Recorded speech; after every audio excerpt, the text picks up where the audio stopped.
I have a quick winter sowing tip for you on jug preparation. For those of you that are new or haven't ever used the big milk jugs, we're growing our seedlings, all of our vegetable, herb, and fruit seedlings in milk jugs out in the winter, and now they're all we're in spring right now, in May, and they're all just bursting at the seams. But do you notice anything wrong with this picture? See this one right here? These are gorgeous cilantro plants. What's wrong? First time you open them up, you take the tape off, when they're, getting good size, and then you open them.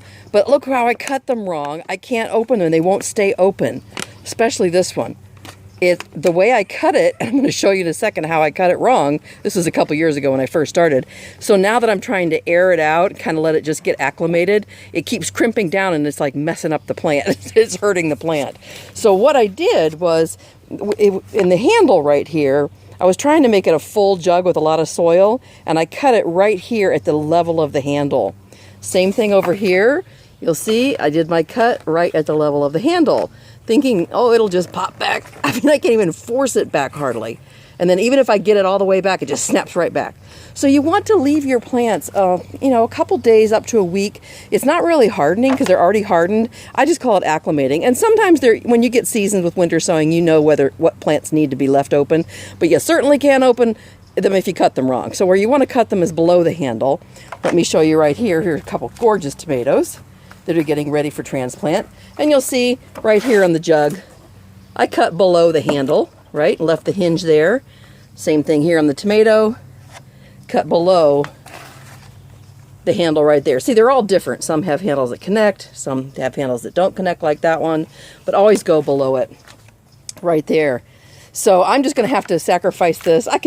What I decided is I'm going to leave the cilantro in here. I'm not even going to transplant it this year because I'm short on bed space.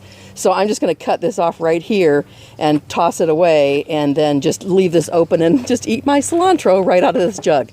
I'll probably actually take one and transplant it because it will spread and grow bigger if it's transplanted. So that's my winter sowing tip today. Make sure you cut below your handles, and just think, every jug is different. People are using milk jug, juice jugs, iced tea jugs, vinegar jugs, water jugs. What else did I miss? Fruit juice jugs, anything you can imagine. And they're all shaped differently, formed differently. So think ahead that you want to be able to have at least 3 to 5 inches of soil, and then have your hinge in a nice place where it flaps open just like those tomatoes do and hangs just nice like that. Okay, thanks so much for joining me. Make sure if you haven't winter sowed yet, you start saving your containers now.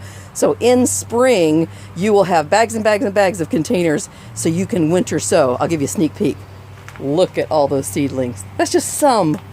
Look at those. It's exciting. See you on the next video. Sending you much love from my garden to yours. Bye-bye.